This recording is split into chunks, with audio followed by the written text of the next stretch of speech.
जय गुरु जी संगत जी, शुक्राना गुरु जी। गुरु जी के चमत्कारों के भंडार चैनल पर आपका स्वागत है। चैनल को लाइक करें, सब्सक्राइब करें और शेयर करें। आइए संगत जी, श्री शिव महापुराण में आज पढ़ते हैं कोटि रुद्र संहिता अष्टम खंड, सदाशिव के 12 ज्योतिर्लिंग तथा उपलिंगों का वर्णन। सौराष्ट्र में सोमनाथ, श्रीशैल पर मल्लिकार्जुन, उज्जैन में महाकाल, ओंकार में परमेश्वर, हिमालय में केदारेश्वर, डाकिनी में भीमशंकर, काशी में विश्वनाथ, गोमती नदी के तट पर श्री त्र्यकम्बेश्वर, सेतुबंध में रामेश्वर ज्योतिर्लिंग हैं। जो प्राणी प्रातःकाल उठकर नित्य इसका स्मरण पूजन वंदन करते हैं, उनके सभी पाप नष्ट हो जाते हैं। इन ज्योतिर्लिंगों पर चढ़ाया हुआ नैवेद्य खाने में कोई दोष नहीं है। इनके प्रसाद भक्षण से सभी पाप भस्म हो जाते हैं। जो भी मनुष्य इनमें से एक का भी पूजन करता है, उसका पुनर्जन्म नहीं होता है। इनकी महिमा ब्रह्मा विष्णु आदि भी वर्णन नहीं कर सकते। अब इनसे उत्पन्न उपशिवलिंगों की कथा सुनिए। समुद्र तथा पृथ्वी के मिलाप वाले स्थान पर सोमेश्वर जी से उत्पन्न अत्रकेश नामक उपलिंग है, जो मल्लिकार्जुन से प्रकट हुआ। उपलिंग रुद्रेश्वर नाम से प्रसिद्ध हैं। वह भृगुकक्ष देश में संपूर्ण प्राणियों को सुख देने वाला है। नर्मदा नदी के तट पर महाकाल से दुग्धेश उत्पन्न हुआ है। इंकार से प्रकट हुआ कर्दवेश्वर शिवलिंग बिंदु सरोवर में उत्पन्न हुआ है। ये सभी मनोरथ पूर्ण करने वाला है। केदारेश्वर नामक लिंग से भूतेश्वर उपलिंग प्रकट हुआ है। ये यमुना किनारे स्थित है। इसका दर्शन पूजन करने से सभी पाप नष्ट हो जाते हैं। भीम शंकर से उत्पन्न शिवलिंग से भीमेश्वर उपलिंग प्रकट हुआ है। ये संध्या पर्वत पर विद्यमान है। नागेश्वर का उपलिंग भूतेश्वर है। ये मल्लिका सरस्वती के तट पर है। घुषमेश से व्याघ्रेश्वर नामक उपलिंग की उत्पत्ति है। ये सभी लिंग तथा उपलिंग पाप नाशक तथा मनोरथ पूर्ण करने वाले हैं। अनुसूया तथा अत्रि का तप। सूत जी बोले, हे मुनियों, ब्रह्मा जी की नगरी में एक पर्वत है। वहाँ पर श्री ब्रह्मा जी ने मतगयंद नामक शिवलिंग की स्थापना की है, जो सभी प्राणियों को संपत्ति देने वाला है। उससे पूर्व दिशा के मनुष्यों के मनोरथ पूर्ण करने वाला कोडिहा नामक शिवलिंग है। पापनाशिनी गोदावरी के तट पर पश्चिम की ओर पशुपति नामक शिवलिंग है। वहाँ से दक्षिण की ओर लोक हितकारी सती श्री अनुसूया जी को आनंद देने वाला अतीश्वर शिवलिंग है। ब्रह्मा जी के पुत्र अत्रि जी ने अपनी पत्नी अनुसूया के साथ यहाँ महान तप किया था। एक समय भारी अकाल पड़ा, अंजल का अभाव हो गया, भूख से प्राणी मरने लगे, पेड़ पत्ते फल कुछ न रहा। पत्नी ने कहा कि हे पतिदेव जी, इन प्राणियों का दुख अब देखा नहीं जाता, अतः इनके दुख को दूर करने का कोई उपाय सोचिए। तब अत्रि जी प्राणायाम द्वारा वायु ब्रह्मांड में रोककर शिव ध्यान में मगन हो गए। सभी शिष्यगण ये देखकर भूख प्यास से व्याकुल होकर भाग गए। केवल अनुसूया जी उनकी सेवा में लगी रही। उसने वहां शिव की पार्थिव प्रतिमा स्थापित करके नियम पूर्वक उनका पूजन किया। मानस उपचार द्वारा नित्य पति तथा शिव का पूजन करके परिक्रमा करने लगी। उन महान सती के प्रभाव से महादेव जी देव ऋषि आदि के साथ वहां आए। तभी गंगा आदि नदी भी उनके दर्शनार्थ आई। सभी ने उनकी प्रशंसा की। फिर शंकर भगवान अपने संपूर्ण अंशों से वहां उपस्थित रहे। अतीश्वर की महिमा का वर्णन। इस प्रकार अत्रि मुनि को तप करते हुए बहुत वर्ष बीत गए। समाधि से जागने पर उन्होंने पत्नी से कहा, हे प्रिय, मुझे तो जोरों से प्यास लग रही है, कहीं से जल लाओ। ये सुनते ही पति भक्त अनुसूया जल लेने के लिए कमंडल लिए हुए वन में चल पड़ी। जल को इधर उधर तलाश करने लगी। ये देखकर गंगा जी उनके पास आईं और बोली, हे देवी, मैं आपसे प्रसन्न हूँ। मैं आपके दर्शनार्थ आई हूँ। मैं तुम्हारा हित करना चाहती हूँ। कुछ वरदान मांगो। ये सुनकर गंगा जी को हाथ जोड़कर नम्रतापूर्वक अनुसूया जी ने कहा, हे देवी, यदि आप मुझसे प्रसन्न हैं तो प्रथम मुझे इस कमंडल में जल भरकर दो। गंगा जी बोली, हे कल्याणी, आप पृथ्वी में एक गड्ढा खोदिए। उसने ऐसा ही किया। फिर गंगा जी उसी में समा गई। अनुसूया जी ने विस्मित होकर अपना कमंडल जल से भर लिया और फिर बोली, हे पतित पावनी गंगे, जब तक मेरे पतिदेव यहाँ आकर आपके दर्शन न कर लें तब तक आप कृपा पूर्वक इसी स्थान में विराजमान रहें। फिर अनुसुईया जी द्वारा शीतल मधुर जल पीकर अत्रि बहुत प्रसन्न हुए। वे अनुसुईया जी के कहने पर उनके साथ वहाँ गंगा जी के दर्शन हेतु गए। वहाँ गंगा महारानी अपनी तरल तरंगों से लहराती हुई दिव्य दर्शन दे रही थी। महर्षि ने उनकी धन्य धन्य कहकर स्तुति की। पति पत्नी ने वहाँ स्नान किया। उसी समय गंगा जी की इच्छा पूर्ण हुई। फिर गंगा जी ने दोनों से जाने की आज्ञा मांगी। ये सुनकर अनुसुईया जी ने नम्रता पूर्वक कहा, हे गंगा जी, यदि आप सचमुच मुझ पर प्रसन्न हैं तो मेरी यह अभिलाषा पूर्ण करें। आप इसी तपोवन में विराजें, स्थिर होकर यहीं से आपका प्रवाह चले। अत्रि ने प्रार्थना की कि हे देवी, हमारे तप में सहायक होकर आप यहीं विराजें। इस पर गंगा जी ने अनुसुईया से कहा, यदि आप मुझे यहाँ रखना चाहती हैं तो मेरी एक इच्छा पूर्ण करो कि आपने अपने पतिदेव के लिए जो शिव अर्चन किया है उसमें से 1 वर्ष का फल मेरे लिए अर्पण कर दें।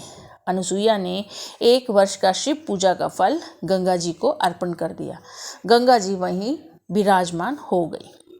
तभी शंकर भगवान वहाँ प्रकट हुए। पति पत्नी दोनों विधि पूर्वक नम्रता से उनकी पूजा स्तुति करते हुए बोले, हे प्रभो, आप इस पर अति प्रसन्न हैं तो जगदम्बा पार्वती के साथ यहीं पर निवास कीजिए।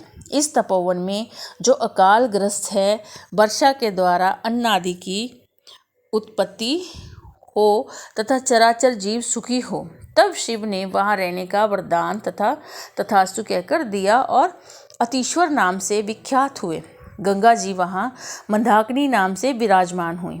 उसी कुंड से उनकी धारा प्रवाहित हुई है। अत्रि ऋषि का आश्रम हरा भरा हो गया। सभी ऋषि मुनि लौटकर इसमें रहने लगे। नंदिकेश्वर की महिमा। कालंजर पर्वत पर श्री नीलकंठेश्वर नामक शिवलिंग है जो भक्तों का कल्याण करने वाला है। वहाँ एक सुंदर कुंड है, उससे सभी पाप नष्ट हो जाते हैं। मुक्ति तो उसमें स्नान करने वाले के अधीन हो जाती है। रेवा नदी के किनारे सदाशिव के असंख्य शिवलिंग हैं। उनमें से मुख्य लिंगों की महिमा मैं आपको सुनाता हूँ। वहाँ एक आर्तेश्वर नामक ज्योतिर्लिंग है जो सभी पापों का नाश करने वाला है। वहीं पर परमेश्वर तथा सिद्धेश्वर 2 शिवलिंग और विद्यमान हैं। पवित्र रेवा के तट पर तिक्षोश्वर, रामेश्वर, पुंडरीकेश्वर एवं मंडेश्वर नामक शिवलिंग भी हैं। इसी प्रकार नर्मदा नदी के किनारे धुंधुरेश्वर, ललेश्वर, कुंभेश्वर, सोमेश्वर, नीलकंठेश्वर, मंगलेश्वर आदि शिवलिंग हैं।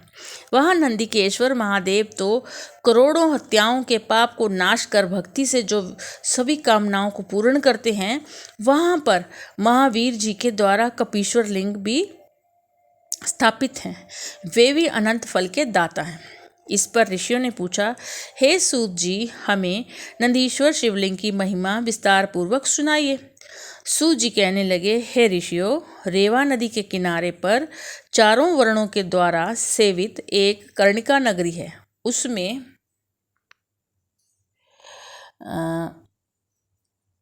उसमें उच्च कुल में उत्पन्न एक ब्राह्मण रहता था। उसके 2 पुत्र, एक पत्नी थे। वृद्धावस्था में वह ब्राह्मण अपनी पत्नी को पुत्रों के अधीन करके काशीपुरी में निवास करने लगा। समय पर उसकी मृत्यु हो गई। उसका विधि पूर्वक अंत्येष्टि संस्कार, श्राद्ध, पिंडदान आदि किए गए। माता मृत्यु का समाचार पाकर पुत्र सहित वहाँ पहुंची और पुत्रों के पास उनका पालन पोषण करती हुई रहने लगी। उसके पास जो धन था उसमें कुछ अपने पास रखकर बाकी अपने पुत्रों को बराबर बांट दिया। मृत्यु काल निकट आने पर माता ने पुत्र से कहा, हे बेटा सुबाद, मैंने तुम्हारे पिता की तरह काशी में प्राण छोड़ने का विचार किया, किंतु ऐसा नहीं हो सका। मेरे मरने के बाद मेरे श्राद्ध, पिंडदान आदि तो काशी में ही करना तथा मेरी अस्थियां भी काशी में गंगा जी में प्रवाह करना। तब सुबाद नामक उस पुत्र ने माता को विश्वास दिलाते हुए कहा, माता जी, आप निश्चित रहें, ऐसा ही होगा। ये कहकर माता के लिए अंदर से जल लेने गया तो माता शिव का ध्यान करती हुई शिवलोक को प्राप्त हो गई। ये देखकर दोनों पुत्र शोकाकुल हो रोने लगे। सभी कुटुंब पड़ोसी वहां आ गए। पुत्रों ने दाह संस्कार किया तथा सुबाद ने माता की इच्छानुसार उसकी अस्थियां काशी में ले जाकर गंगा जी में प्रवाहित की तथा वहां पिंडदान श्राद्ध आदि किए। मार्ग में सुबाद ने 20 योजन मार्ग तय करके सूर्यास्त के समय किसी ब्राह्मण के घर में रात व्यतीत की। प्रातः उठकर अधिक थकान होने के कारण संध्या वंदन तथा पूजा करने के पश्चात अपने अनुचर के साथ ये दिन भी वहीं व्यतीत किया। रात्रि आने पर एक अद्भुत बात दिखाई दी। उस घर का स्वामी उस दिन शाम को घर से कहीं के लिए बाहर जाने को हुआ कि उसे याद आया कि आज हमने गाय का दूध नहीं दुहा है। तब वह अपनी पत्नी से बोला कि बर्तन लाओ और खूंटे से बछड़ा खोलो। यह सुनते ही पत्नी ने पति को दूध दूहने का पात्र लाकर दे दिया और बछड़ा खोलकर गाय के पास ले आई। कहीं बछड़ा अधिक दूध ना पी ले, ऐसा सोचकर बछड़े को गाय के थनों से हटा दिया। इस पर बछड़ा खूब उछलने कूदने लगा। ब्राह्मण के अधिक रोकने के प्रयत्न करने पर उसके पाँव में ठोकर लग गई। इस पर ब्राह्मण को अधिक क्रोध आ गया और वह बछड़े को खूब डंडे से पीटने लगा। इस पर गाय रोने लगी। ब्राह्मण ने बछड़े को मार पीट कर दूध निकाला और अपने कार्य के लिए चलता बना। गाय बछड़े के कारण अधिक दुखी थी, वह रो रही थी। ये देखकर बछड़े ने माता का धैर्य बंधाते हुए कहा, माता तुम रो मत, धैर्य धारण करो। ये तो सब कर्मों का खेल है, जो जैसा करता है वैसा फल पाता है। मुझ निरपराध को मारने का फल इस ब्राह्मण को अवश्य मिलेगा। ये सुनकर गाय शोक में डूबकर कहने लगी, हे पुत्र, मैं बड़ी हतभागिनी हूँ। मैं तभी शांति पाऊंगी जब इस ब्राह्मण से बदला चुका लूँगी। मेरी भांति ये भी दुख भोगेगा। बछड़ा बोला, हे माता, हम लोग अपने पूर्व जन्मों के पापों का ही फल भोग रहे हैं, जो पशु होकर यहाँ नाना प्रकार के दुख पा रहे हैं। फिर भी यदि इस जन्म में इस ब्राह्मण को मारोगी तो पाप लगेगा। ये ब्रह्म हत्या तो महापातकों में है। इसलिए माता जी, आप धैर्य धारण कर शुभ कर्म करो, पाप कर्म में प्रवृत्त ना हो। ये सुनकर गाय बोली, हे पुत्र, तुम ज्ञान पूर्वक मुझे समझा रहे हो। तुम्हारा कहना बिल्कुल सत्य है, किंतु गाय को सताने का भी ब्राह्मण को दंड मिलना चाहिए। मैं प्रातःकाल ही इसका नाश कर दूंगी। ब्रह्म हत्या के पाप को भी मैं दूर करने का उपाय जानती हूँ।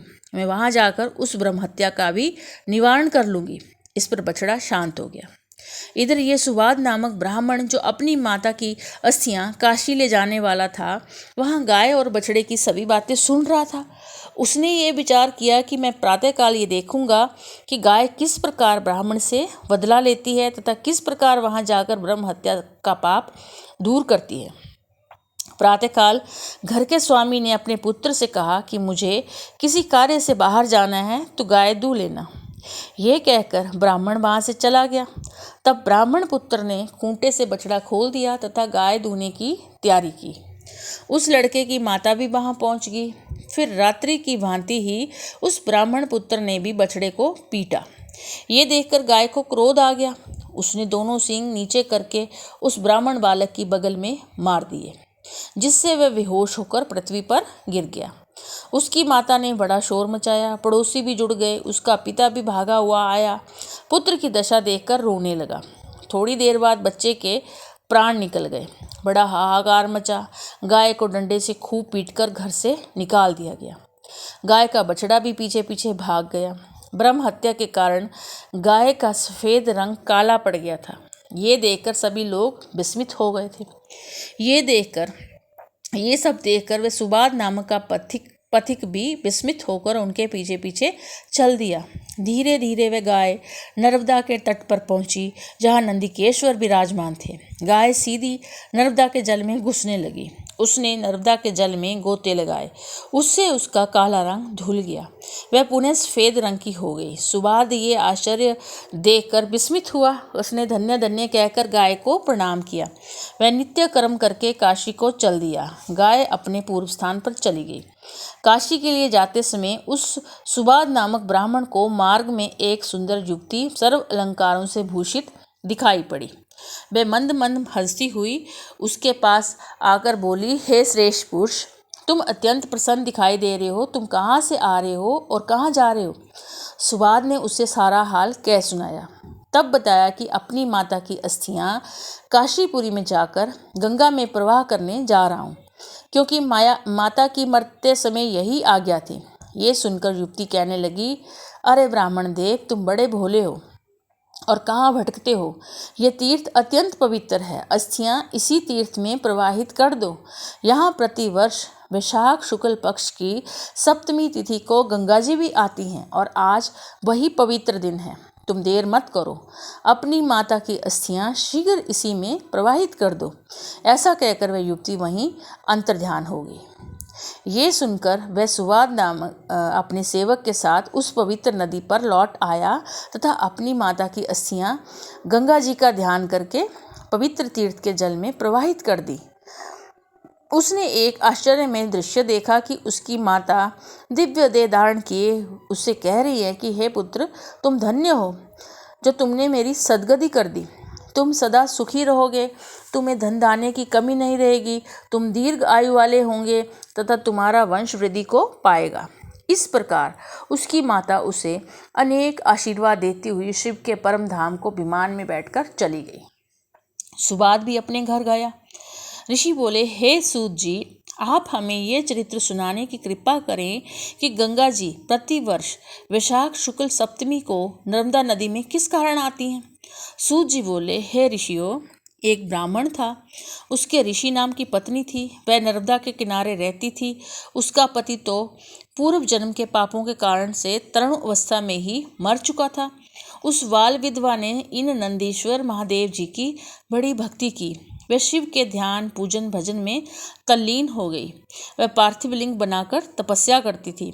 उन्हीं दिनों एक दुष्ट असुर उधर आ निकला। वह अत्यंत बलवान और मायावी था। उसने बाल विधवा तपस्विनी को देखा। वह उसके रूप पर मोहित होकर उसे नाना प्रकार के लोभ देने लगा। वह माया के द्वारा उसके निकट जाकर प्रलोभन देने लगा। उस दुष्ट ने कामंद होकर अपनी वासना की तृप्ति के लिए उससे कहा। उस तपस्विनी ने अपना ध्यान उससे हटा लिया और उसकी ओर देखा तक नहीं। दुष्ट ने उसे माया द्वारा भयानक डरावने रूप दिखाए और उसे पकड़ने को दौड़ा। तब वह दौड़कर शिव मूर्ति से जाकर चिपट गई और आर्त होकर शिव से प्रार्थना करने लगी। उसकी प्रार्थना से करुणावत्सल हाथ में भयानक त्रिशूल लिए हुए उसी मूर्ति से प्रकट हो गए और उस दुष्ट असुर को वहीं भस्म कर दिया। फिर उस कल्याणी तपस्विनी को सौम्य रूप में दर्शन देकर मन चाहा वरदान मांगने को कहा। वह ब्राह्मणी हाथ जोड़कर प्रार्थना करने लगी तथा बोली, प्रभो, आप शरणागत वत्सल तथा भक्तों के रक्षक हैं। आपके चरण कमलों में मेरा बारंबार प्रणाम है। हे जग मंगल कारक, आप मुझ पर प्रसन्न हैं तो आप इसी पार्थिव मूर्ति में सदा विराजें और आपके चरणों में मेरी भी भक्ति दृढ़ रहे। शिव ने कहा, देवी, तुम्हारी अभिलाषा पूर्ण होगी। इधर पतित पावनी गंगा जी भी लहराती हुई दिव्य रूप धर वहां ब्राह्मणी के पास आकर बोली, हे कल्याणी, मैं तुमसे अत्यंत प्रसन्न हूँ। मैं प्रतिज्ञा करती हूँ कि प्रतिवर्ष वैशाख की शुक्ल पक्ष की सप्तमी के दिन यहाँ आया करूँगी, क्योंकि यहाँ सदा शिव का निवास हो जाए, वहाँ मेरा आगमन परम आवश्यक है। इतना वचन सुनकर ब्राह्मणी परम आनंदित हुई। भगवान शिव तभी से इस पार्थिव लिंग में विराजमान हुए। तभी से वैशाख शुक्ला सप्तमी के दिन वहां गंगा जी आने लगी। तभी से ये तीर्थ नंदिकेश्वर नाम से प्रसिद्ध है। तो संगत जी, आज हम यहीं तक का अध्ययन करेंगे। कल फिर मिलेंगे इसी आशा के साथ। जय गुरु जी।